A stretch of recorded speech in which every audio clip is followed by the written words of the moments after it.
Let me introduce Sikhumbuzo, who's going to talk today about using the historical structure approach to bridge the gap between educational policies and practice.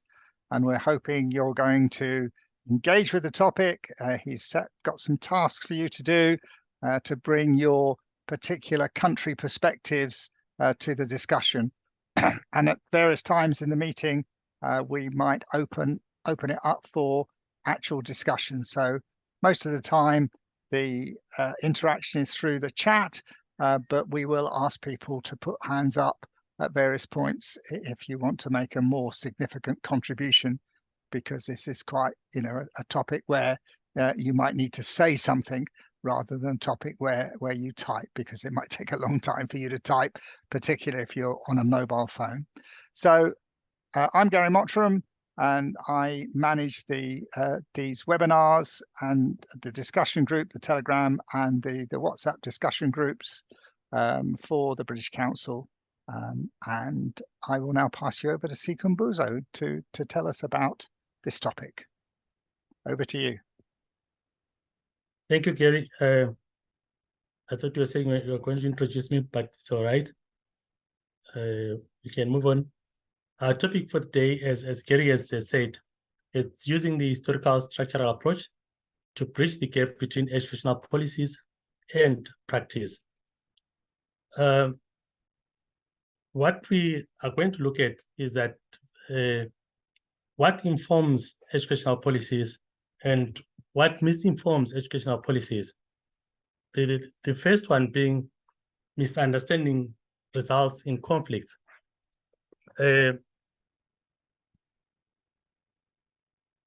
Just a minute, I'm trying to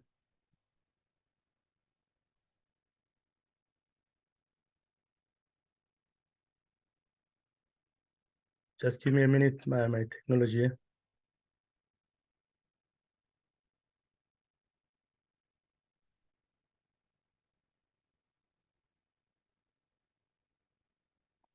Okay, I'm back. We're saying misunderstanding results in conflicts.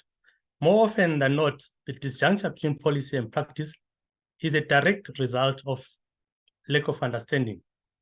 This misunderstanding has, in countries like South Africa, resulted in conflicts amongst educational stakeholders.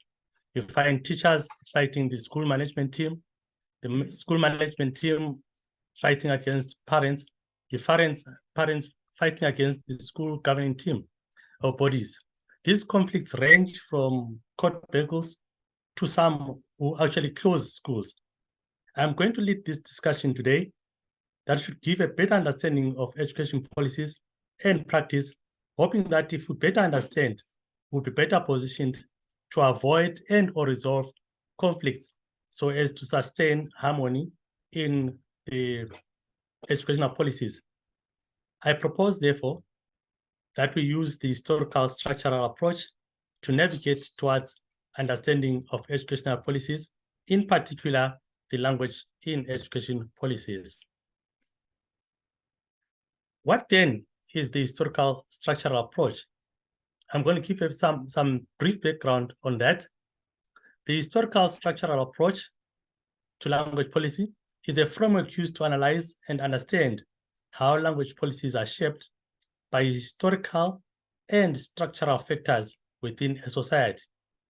It recognizes that language policies don't develop in isolation, but are influenced by various socio-political, economic, socio-economic, and cultural contexts. This approach aims to uncover deeper forces that drive policy development or lack of development therein. It also wants us to understand why decisions are taken the way they are. Why are we taking certain policy decisions? Then it also looks at the actual implementation and their implications. The historical structural approach examines policy as a text, policy as a discourse, and policy as practice. The text of policy will be talking about the actual written policies that are in black and white. The policy as a discourse it looks at what do people say, what are the discussions around policy, And the policy as a practice, it looks at what do we as teachers actually do in class and what informs that. The historical structural approach recognizes that educational policies are not isolated decisions, but rather they are influenced by all these structures that they are in the society. They are shaped by historical events, the societal norms, and broader structural factors. Successful implementation, therefore, needs us to understand these factors for us as teachers to be able to navigate into good practice. It also wants us to look at the resources. What resources are given, what resources are not given, and the dynamics therein. Now, I want us to think about the following questions now that I've unpacked what the historical structural approach is. You can put your ideas in the chat, or we can talk here. You can raise your hand, then we talk. What do you think are the historical factors or historical contexts that affect policy and its practice? How do they influence this policy and the practice? You can raise your hands, then we chat a bit. Like I said when we started, this is going to be an interactive session. I don't want to be a preacher in this session where I'll be talking alone. We need to discuss and share our own experiences, given that we are all coming from different countries and we have different experiences, even if we're in the same country, different regions, different districts, and different schools. I'll repeat the question again. What do you think are historical factors or historical contexts that affect policy and its practice? How do they influence policy and practice? I'll pause there while I'm waiting for the chats and people to raise their hand. Then the individuals would respond therein. So we have Chantel McAllister, who's got their hand up. So Chantel, do you want to unmute yourself and say what you think?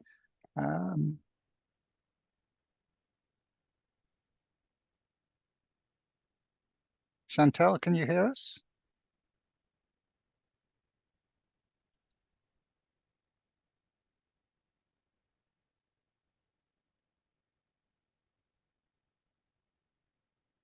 Hello, Chantel?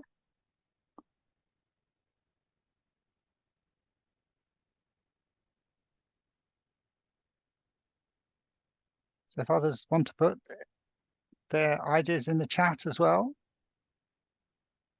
Yeah, sorry, my chat part has been disabled. Can you help me, please? Okay. Michelle, can you check the chat to see what's happened?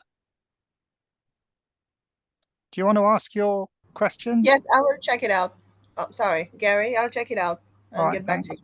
Yeah, Yes. it's fixed. It's fixed. It was actually locked. Chat was up, but it's not open. Okay, thank you, Steve. So Tesfaye, do you want to say your question? Do you want to?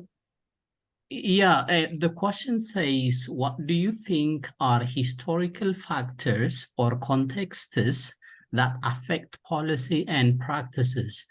In my view, the historical factors are different institutions in a particular country, and these institutions, the context of this institution under which this institution are practicing their laws and regulations. And I think these institutions like political institutions, parliaments, and other issues, other institutions that are concerned directly or indirectly with education. And I think they are responsible and highly influence policy and practice in a country. This is my idea on.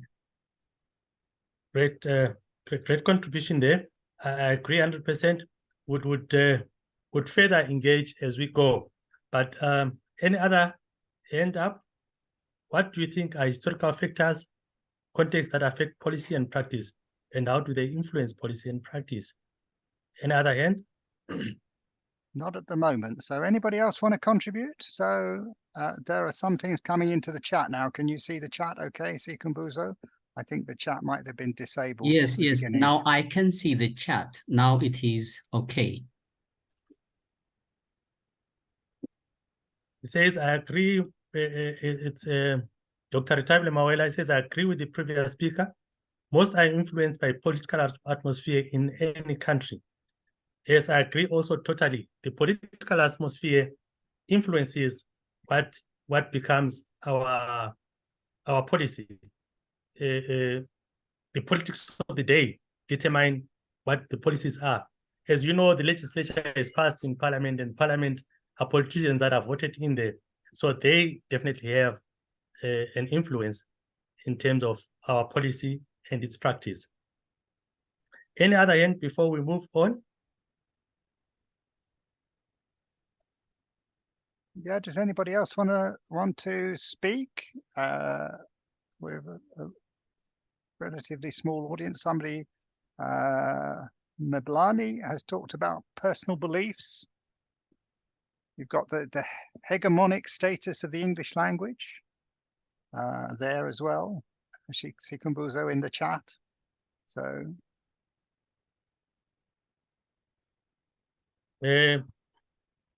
this is Masi Pulele, if I'm right. Hi, everyone. I think the hegemonic status of English language and the appetite has had profound influence on policy and practice. Yes, that's definitely, you are definitely on point. And from what you are the way you are stating, I'm seeing you are from South Africa. In South Africa, the English language, its hegemony has had influence on what we choose as our text in terms of policy, our policy discussions, the discourse, and how we practice the policy in our classrooms. Yes, you're on point. Then Prof. Day says personal beliefs.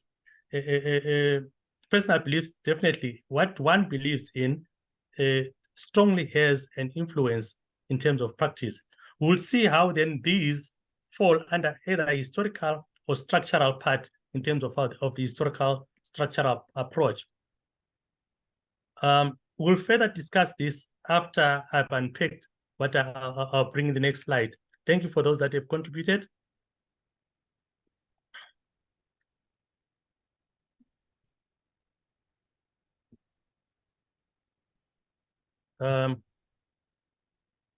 What is the historical context?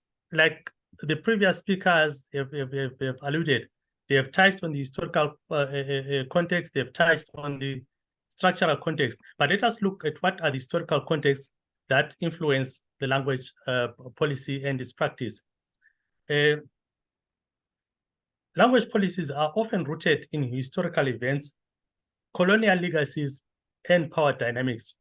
Understanding these historical trajectories is crucial for comprehending the motivations behind language policy, behind language policy decisions, the discourse, what informs the discussions, the text, what informs us to write such policies, the practice, why do we teach the way we do, why do we choose the language that we use for teaching and learning purposes.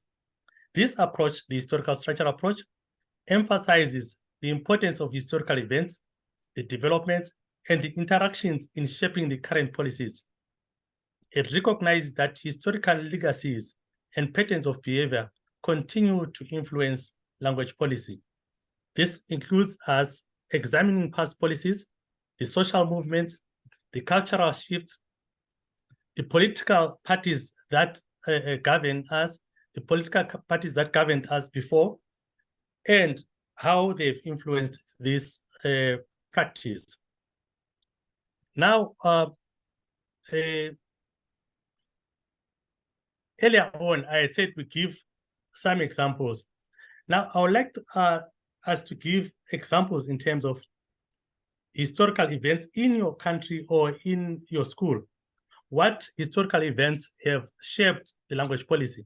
What colonial legacies have shaped the language policy in your school? The independence or liberation movements in your country, how have they shaped the language policy in your school? The nation building efforts, what have they done to influence language policy? The past policies, the social movements, and cultural shifts, I'll give just a few examples so that people are able to discuss, just to give a guidance. Historical events, the South African context, Afrikaans is hated as a language because of its past association with oppression. Then now went and shifted to English, also, which is a colonial language. But because Afrikaans was imposed and there were so many uprisings against that, I'll further give details to that. The colonial legacies, we are now speaking here, as most of us are in African countries, but we are using English because the English colonized us, and we see it as a unifying language. Independence and liberation movements, the ANC in South Africa chose to use English as its unifying language. So it was easy for English to have a certain currency more powerful than the African languages. The nation building efforts, when the fall of apartheid then dictated to the nation builders that we have 11 official languages to try and unify everyone.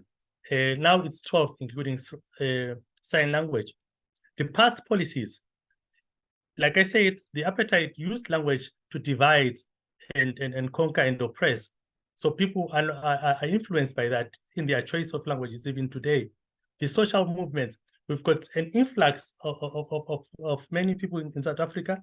Now there's a call to have Swahili as one of the official languages. The cultural shifts, what do our children prefer as a language? What language gives them more currency? Which language do they think they can think better and easily in using? So now I would like us to think about that. You can pick one. You don't have to pick all of them. You can pick any historical event in your country, your school. You can pick any colonial legacy in your country or school, independence and liberation movements, nation building efforts, the past policies, social movements, and cultural shifts. Then you can raise your hand or put it on chat. Which of those and how has it influenced language policy in your country? So we have a couple of contributions in the chat. Chantel McAllister has mentioned apartheid and Bantu education. And then Lucky Wanbun, in Nigeria, the English language is the unifying language and holds sway in the language repertoire of citizens. So there's a couple of comments there, but we also have Sivan Nandini.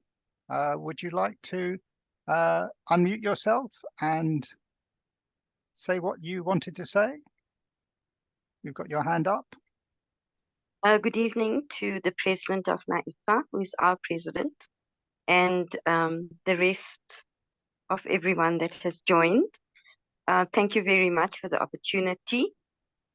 Firstly, I teach at a school with an Islamic ethos, and this would not have been allowed in the old South Africa because only Christian schools would have probably been given a preference. So at my school, we teach Arabic from grade 1 to grade 9, which would have not been allowed as well in the old South Africa. So our children at our school have the privilege of learning Arabic.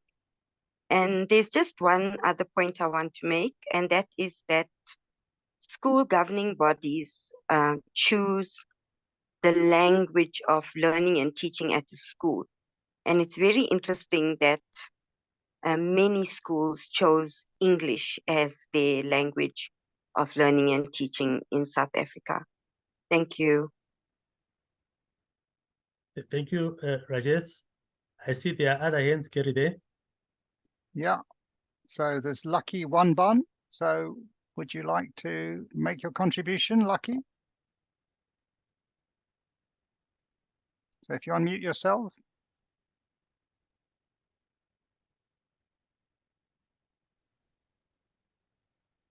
Okay, my name is Lucky Onebunne.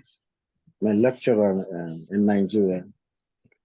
One fascinating course I will teach this new semester is language and national development. And the critical the core of that course is what we are discussing here on the basis language policy. But I've seen over time, I've taught it for 3 years now, I've seen over time that it's a very complicated issue in Nigeria, very complicated issue in Nigeria. Nigeria has almost more than 400 ethnic groups, over 250 languages. So there's this quest to have an indigenous language, something indigenous that would, bring everyone together. But as the day goes on, it seems difficult because of everyone sees himself as a suspect. For instance, I'm Igbo. From the language,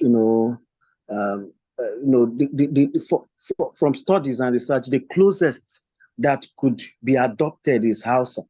But as I'm Igbo, I've asked my students several times when I get into the class, what language would you love to be adopted since we are looking for something indigenous? They said they don't know. I said, okay, do you know that the Hausa language is closest to it? They say, no, we won't speak. So see, that's the problem. So English still remains, it will still remain the language to be used for a long time, because of that quest for everybody seeing the other person as a suspect. Thank you. That's my contribution. Quite interesting to say how we other each other as Africans. We become, if a language that is not your own is empowered, like you think it cannot unite you as Africans, and to try to find a common ground we don't want. So we'd rather have a foreign language unifying us because it is already there and it is in use. It's quite interesting. It's quite an interesting point that you bring from Nigeria there. And how do we then unite 450 languages with their several dialects? That's a point for discussion again. But what Lucky is bringing there is colonial legacies, why we are stuck with English. Any other hand before we move? I see there are chats there. There are a couple of interesting messages in the chat from Ethiopia, which gives a slightly different perspective on choice about English language. So Daniel, do you want to come on to raise your voice and fill out the background there? So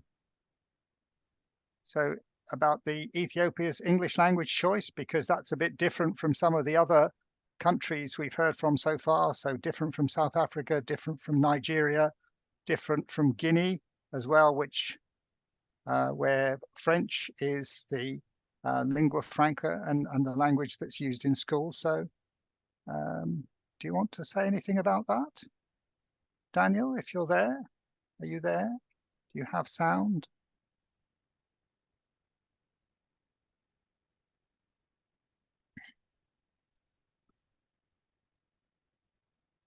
Hi, Gary. I'm sorry I heard you, but I'm in a place where I cannot speak because there are, the place where I am now is so noisy.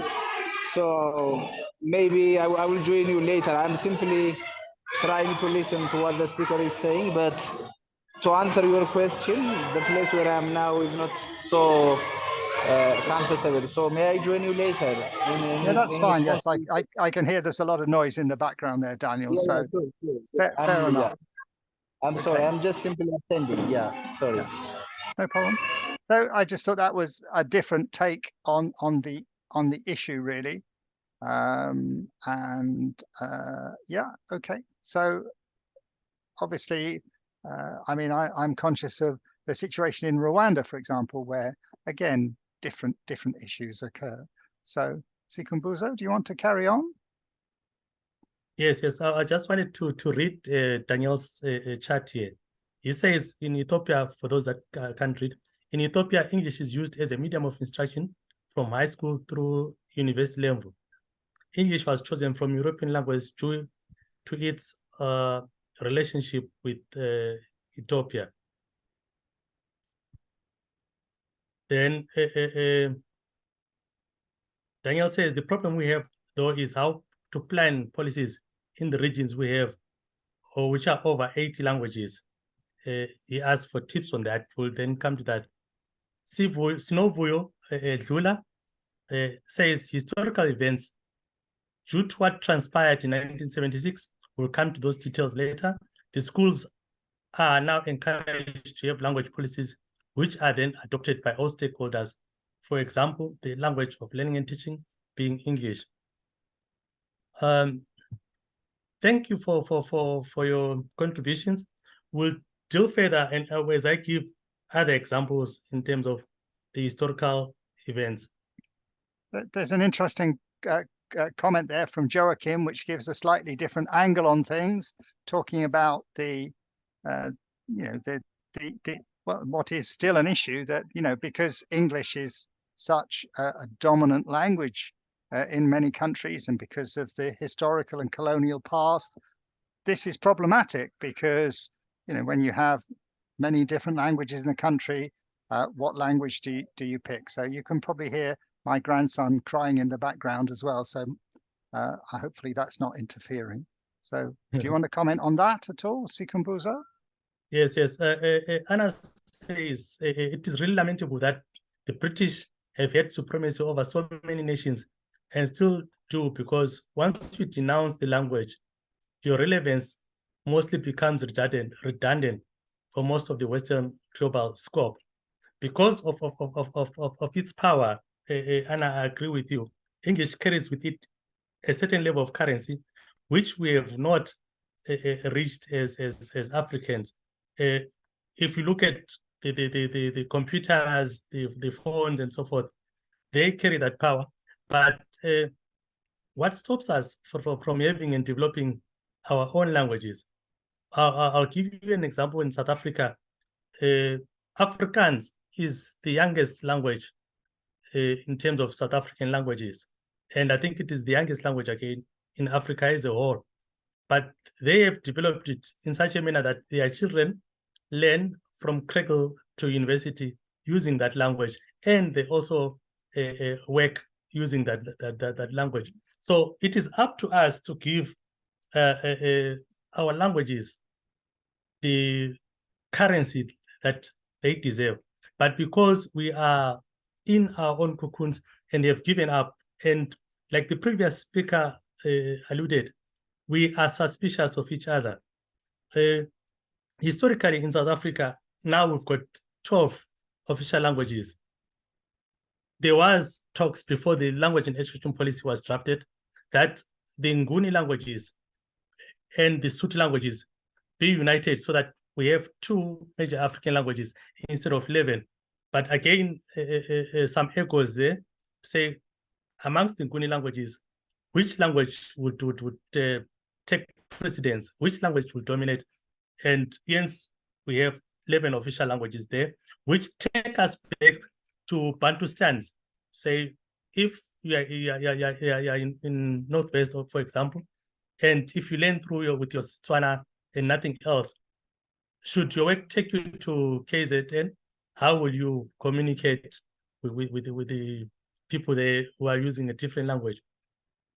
So those are the historical and factors that we have highlighted that influence language policy. We'll discuss further, and as I give you some examples of structural factors now. The structural factors, we have touched on the historical factors where we said we're colonized by the English. Now we're using English. Those that are colonized by the French up north are Francophone, they use French. So those are historical ones. What are the structural factors? The structural factors refer to social, political, economic, and cultural dynamics that shape policy and practice. These structural factors shape language policy by influencing who holds power. We talked about why English. Then which languages are valued and who gives them value, and who benefits from these language policies. Do people, when they have power, do they want to relinquish power? Do they want to give power, or do they want to have their powers throughout and forever, perpetually, perennially? The structural factors include factors such as power dynamics, as I've alluded, social hierarchies, economic considerations. To say, if I'm going to make write an application letter to any university and use Setswana, for example, will the person receiving that letter understand? So language policies are often influenced by dominant languages spoken in society, the power dynamics associated with them. For instance, language policies may reflect dominance of a particular group or the desire to promote cohesion, as we talked about the 11 official languages in South Africa, and what brings national unity. Let's give an example of Namibia. In Namibia, English is the sole official language, but only 3% speak it as a home language. Oshiwambo is the most common language spoken, and Afrikaans is the most understood language. Yet, the only official language is English. Another example, which is interesting in structural factors, is that of the colored communities. In South Africa and Namibia, the colored communities have Afrikaans as their home language. The coloreds in Zimbabwe, Zambia, and Malawi speak English as their home language. The coloreds in Angola and Mozambique speak Portuguese as their home languages. Needless to say, these coloreds are neither Afrikaners, English, nor Portuguese. Even if they use these languages, the languages do not give them the same currency or what Budeo terms economic, cultural, or social capital. So we have these colors then who, because of history and the structural factors, use a language which is not their own, but the owners of the language do not assimilate them and regard them as equals. I'm saying here, for a colored in South Africa who speak Afrikaans and the white men who speak Afrikaans, they are not at the same level in terms of what that language gives them. The white will regard the colored as inferior, and the colored would then look up because of the historical factors. Some colored want to be white and non-blacks, but then we have other coloreds who, because of that, to say, I speak this language, but it does not give me the same currency as the Afrikaner. They then hate Afrikaans. They rather than have English or the co-sign languages in South Africa. I had an interview with one of my students 2-3 months back, who alluded why she's a colored lady, why she hates Afrikaans so much. It is because of such structural factors. Another example that I would want to share with you in structural factors is that of names of learners. Learners came from home historically with their African names, and mostly we know that our African names have meaning. One would be like Timberlake, which means our hope, Sikhumbuzo, remembrance. So when they came to these missionary schools, the white teachers, the missionary teachers, could not pronounce their names. And then they were given new English names to fit in the system.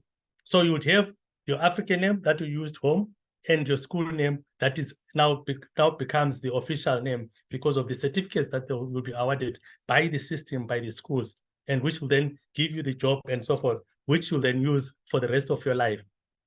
So we had people like Temba becoming Hope, translating direct translation into English. But yes, now we had funny names because of these direct translations. We have got names that are directly translated from our African languages, and because of direct translation, they do not make sense in English. They do not have any English sense.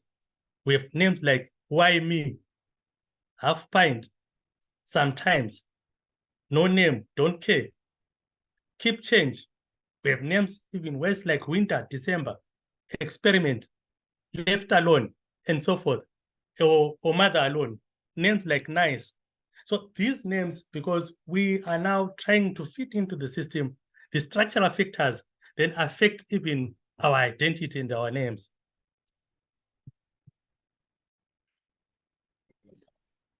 Let's further give structural factors in South African context. The language and education policy has undergone several significant changes since the end of apartheid in the early 90s. Key amongst those is the language of instruction. The language, initially the apartheid era policy enforced separate education systems based on race with different languages of instruction. Yet today, the Constitution of South Africa recognizes 11 official languages, including English and Afrikaans, and the other being indigenous languages. The last, which was just the last year, which has also been adopted, is the sign language. However, despite this, English is the de facto language of instruction in most schools.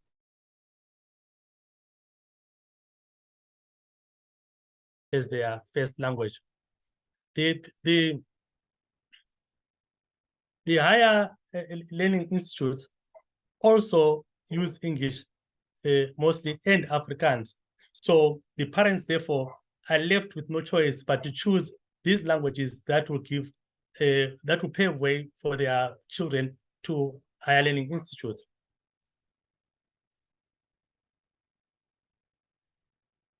Because of the nature of the rainbow nation South Africa is, there is also multilingual education. This is a direct response to historical marginalization of indigenous languages.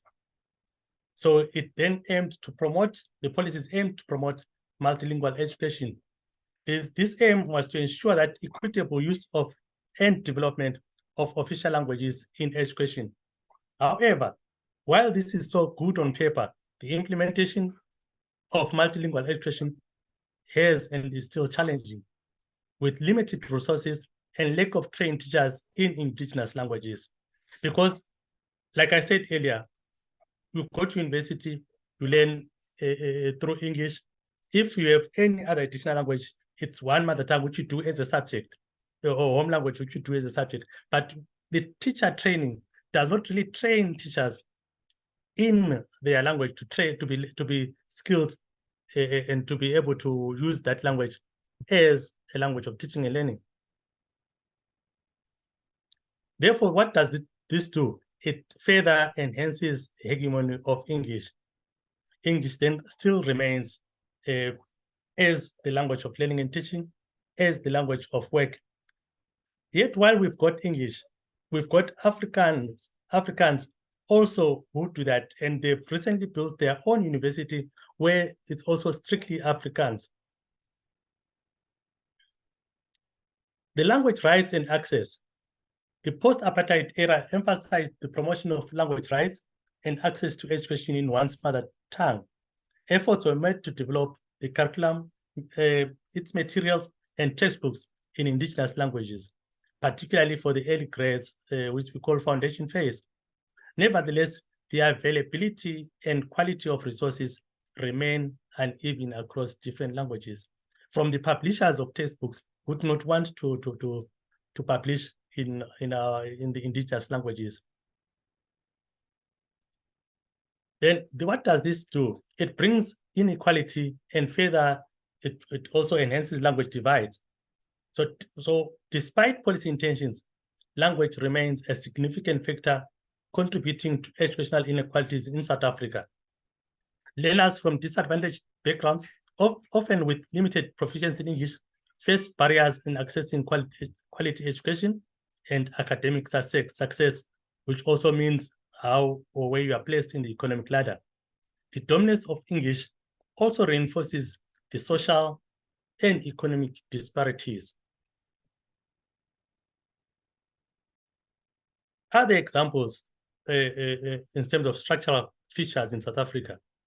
While some progress has been made in promoting linguistic diversity and addressing language inequalities, significant challenges persist, which key amongst them, the language proficiency and teacher training, which I've touched on, the resource allocation, which include textbooks material, also hinder development of the use of indigenous languages.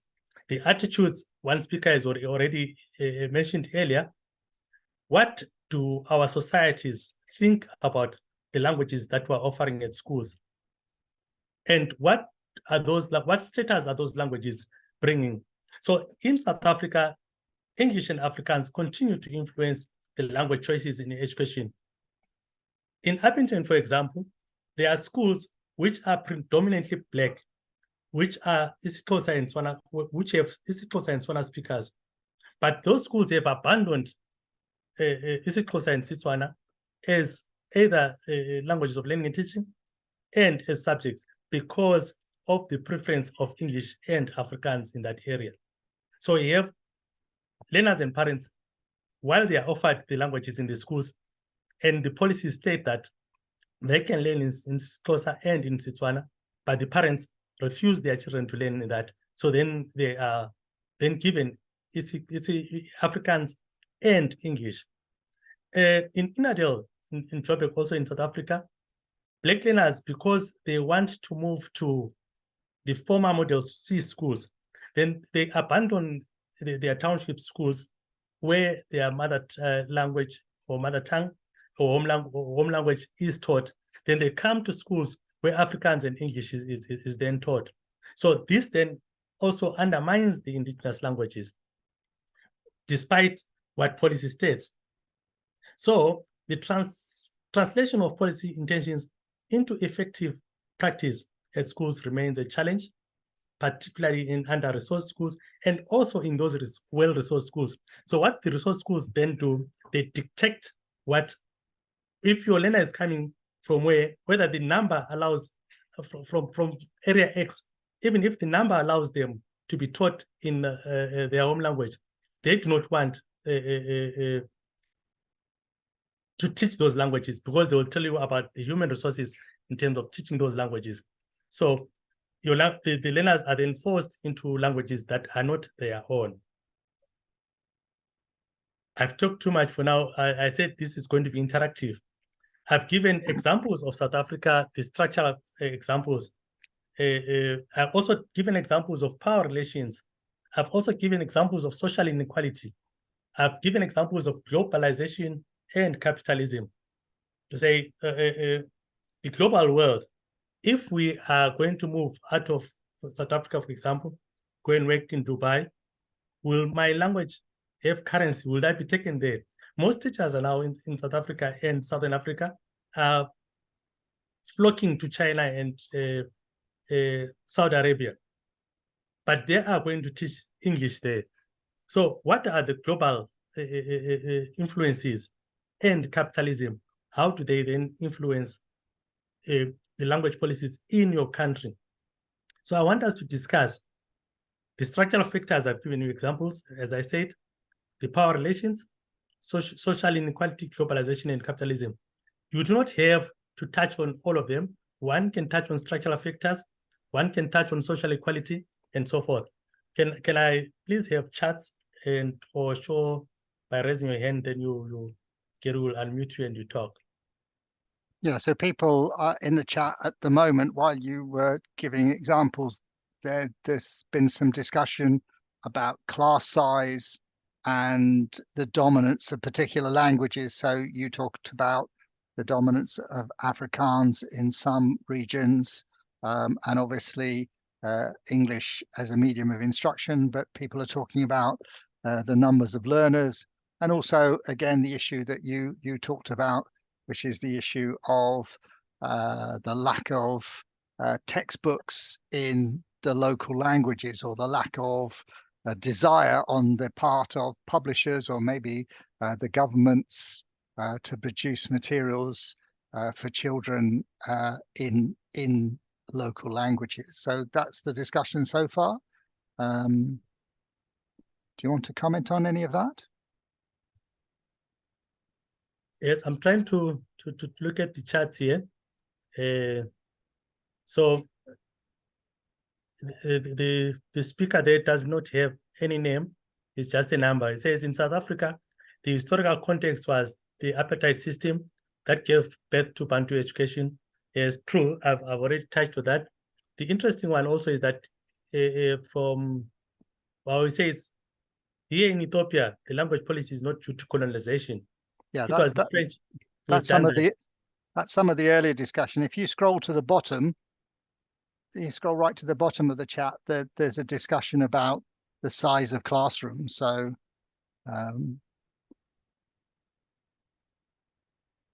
so I thought of that as a It says it's Bianca. They say it's it says oh, there's another one on top. Just a moment, please. My registered class consists of 28 learners, English medium. Yet it's an English medium. Yet only 6 of the 28 learners' home language is English. English is associated with status. Hence, most learners are struggling to master the curriculum. Then Masubulele says, yes, for our schools, all learners have English as an additional language, yet it's also used as a language of learning and teaching.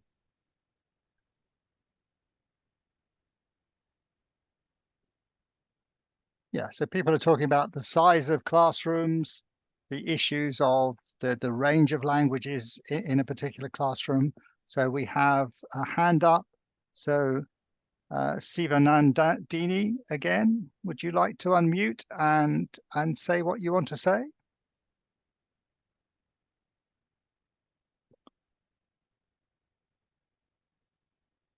Siva?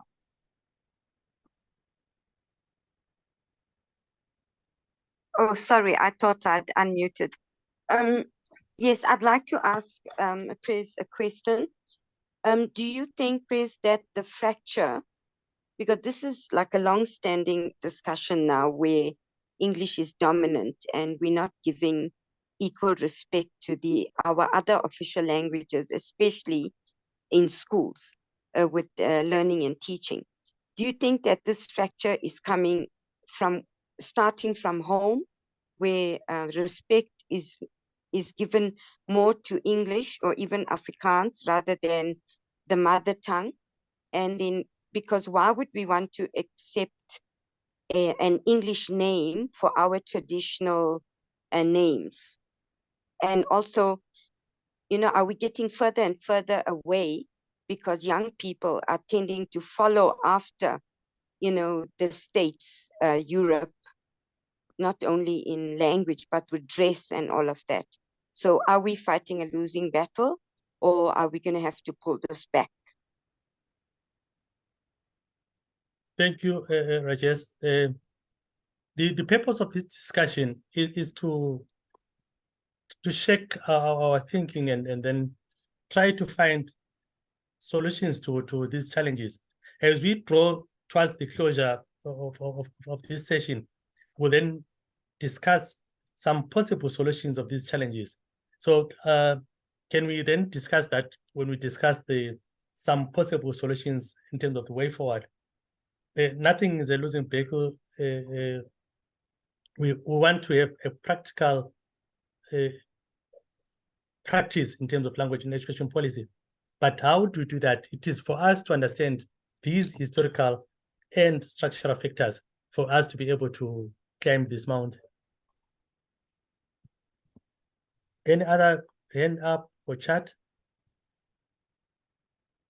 Yeah, there are 2 or 3 additional chats. One's come out of this Telegram group. So Steve, who runs the discussion in the Telegram group, so from David Mossier, has said we can adapt educational practice to people's historical or cultural backgrounds, which is an interesting comment.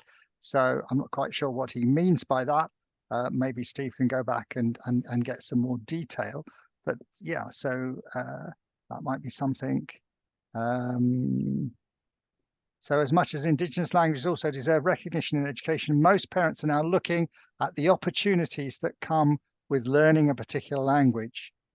So you mentioned the idea of English teachers going to Saudi Arabia or to the UAE and other countries like India or China.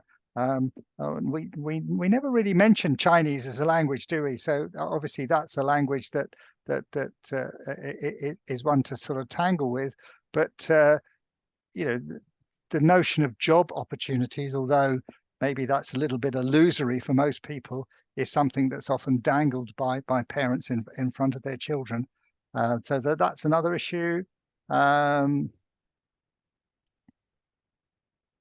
Gary. It's what on the other point, what we're talking about here, globalization and capitalism.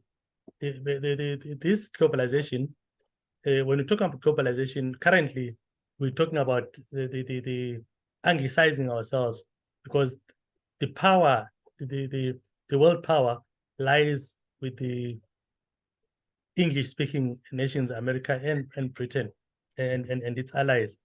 Capitalism, like you're saying, the dangling of the carrot, what puts bread on my table? What and where do I want to see my children in future?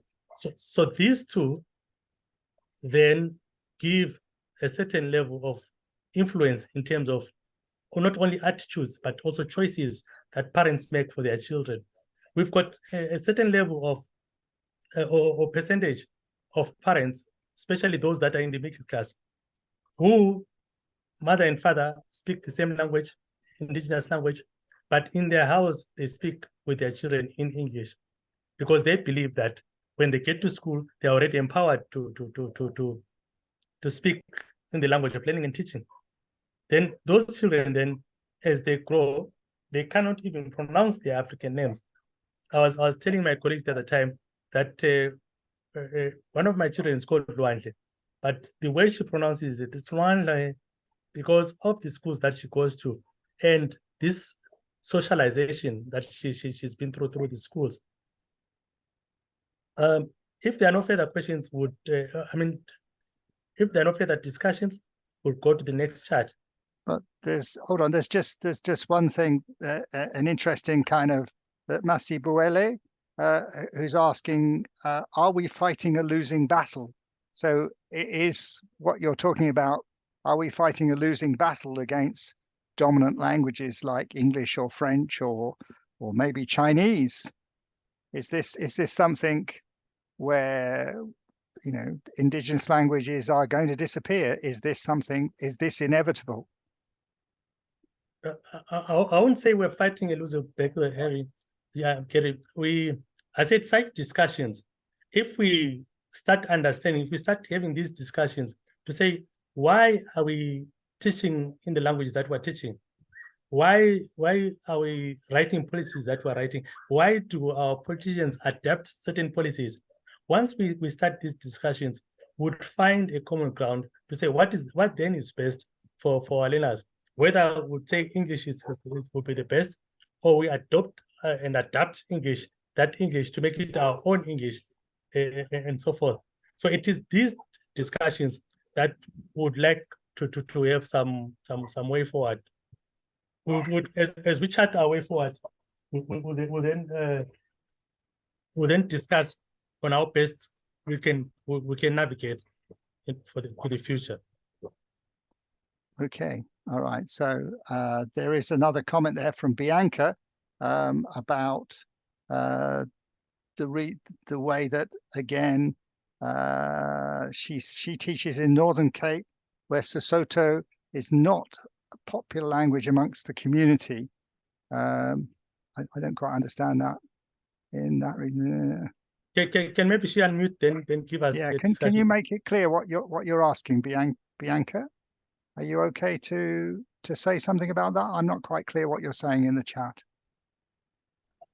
Good evening, everyone. Hello. Just to make my statement clear, I studied at the University of the Free State, where Sesotho is a very popular language amongst the community. And that was the only African language offered at the university for us as teachers, as an option, as a subject that we could take, except for Afrikaans, Netherlands, and English.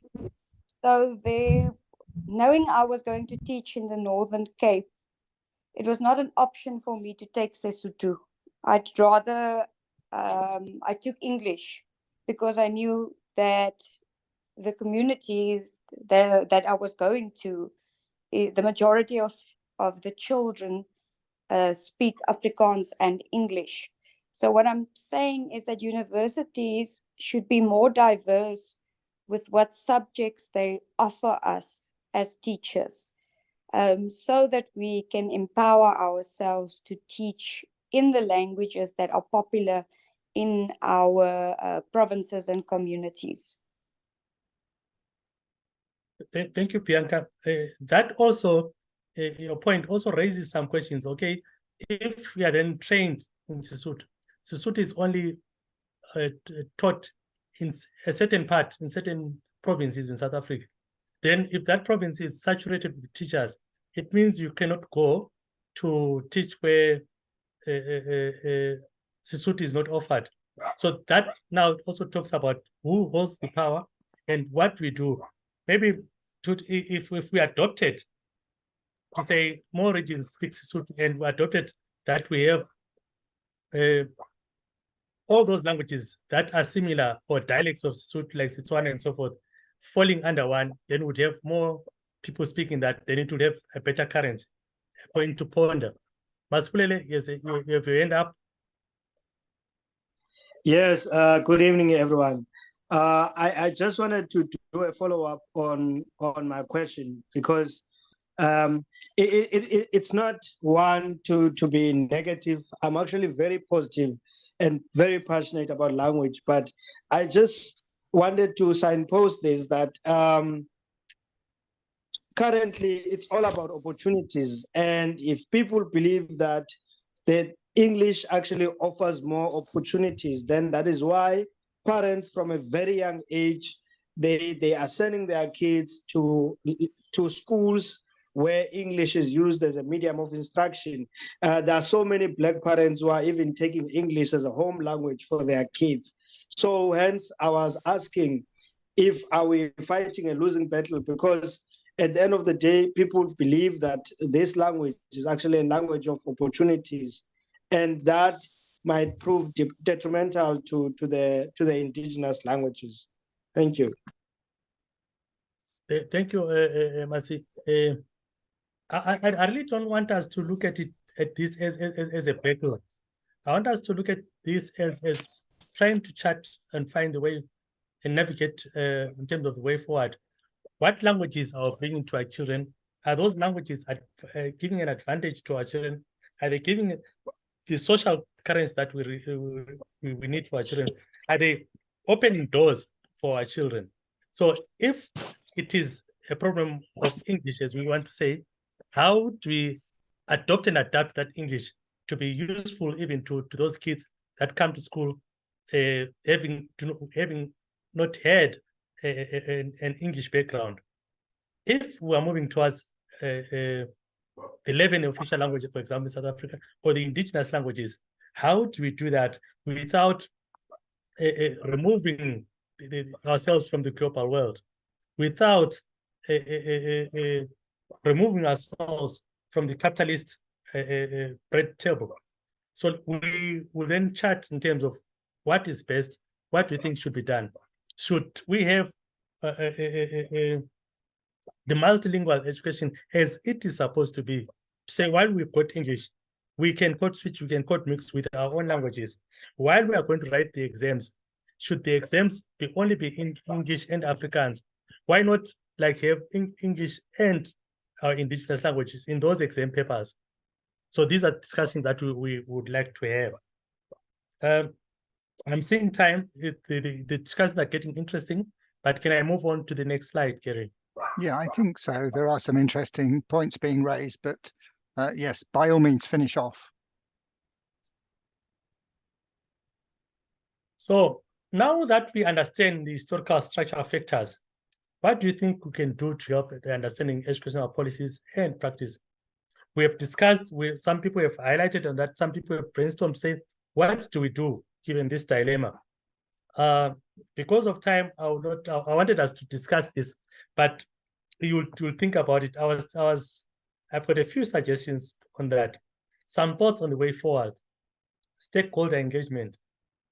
Engage various stakeholders, including educators, because we are at the center of language policy and its practice. Engage parents, students, administrators, the school SMTs, the district and provincial officials, and the community members. The historical structural approach emphasizes understanding the perspectives of these stakeholders as they are influenced by the historical experiences and the existing structure. This engagement can then lead to a more inclusive and relevant policy design. Oftentimes than not, we do not engage our stakeholders, especially the parents, because we deem them, especially in poor, impoverished countries, provinces, we think they are illiterate and therefore they have no say. So let us engage them and see where we can find a common ground. Implementation plan. If we develop in our schools implementation strategies that consider structural components of the education system, we talked about the lack of resources. If there's a lack of resources, what is stopping us as teachers from having our own textbooks, from writing our own textbooks, or even moving away from textbooks completely and using different texts and to teach in our language and education practice, so we can have our own resources? What are the training needs that are needed in our schools, and what is the potential resistance to change in that regard? To say, while all the learners are Setswana speaking, the parents do not want them to learn in Setswana. How do we navigate given that? A deeper understanding of the system structure will allow for the creation of realistic and achievable implementation plans. We should what does identity and culture talk to us in terms of language policies? Because language policies are closely tied to the cultural identity and considerations. Do we still want our children to have names like Half Pint, Experiment, and so forth? The historical structural approach examines how language policies impact individuals' sense of identity and connection to their cultural heritage. There's always resistance and agency. So this approach also recognizes that communities affected by language policies often respond with resistance and agency. Minority or marginalized groups may push back against dominant language impositions, leading to complex social-linguistic dynamics. Another speaker earlier stated that while we're trying to use African languages, there's always that fight to say whose language are we going to use. So we need to involve them. In conclusion, the historical structural approach involves a comprehensive analysis of the historical context and structural elements that influence educational policies. By integrating these insights into policy development, into policy implementation, policymakers and policy implementers can create more informed, effective, and sustainable educational policies that are well aligned with the realities of the education system and the needs of the stakeholders. Now that we have brainstormed in this, in our own circles, what should we do? Let us continue with this discussion in terms of using the historical structural approach to solve this problem that we realize we've got. Is it solvable? Should we solve it, or should we remain where we are? We can only do that if we understand the historical elements and the structural elements that affect our choices in the classroom. That said, ladies and gentlemen, I thank you. So thank you very much, Sikhumbuzo. That was very interesting and raised lots of discussion. As I've mentioned in the chat, we can continue this discussion next Friday. And I put a link to our Telegram group for teachers into the discussion area. So if people are not already members, they can join the group. I'll put it in again so that if you want to come along, we'll invite Sikhumbuzo to come along with other colleagues to carry on. And perhaps we can get to the point where we actually look at some realistic ways of actually approaching this topic. So if you're happy to do that, Sikhumbuzo, then we welcome you to the Telegram group next Friday. And thank you very much for your presentation. Thank you so much. I will share the link where Gary says we can join in terms of the other discussions WhatsApp and the Telegram. Would Yeah. share with you. Yes, She if is you already can share in it the amongst chat box. your community, then Yes. that would be great. So I'm afraid we don't have time for any other discussion now. So thank you very much, and thank you all for coming, and thank you for your contributions. Always most welcome. Thank you so much for your time. Goodbye. Goodbye, everybody.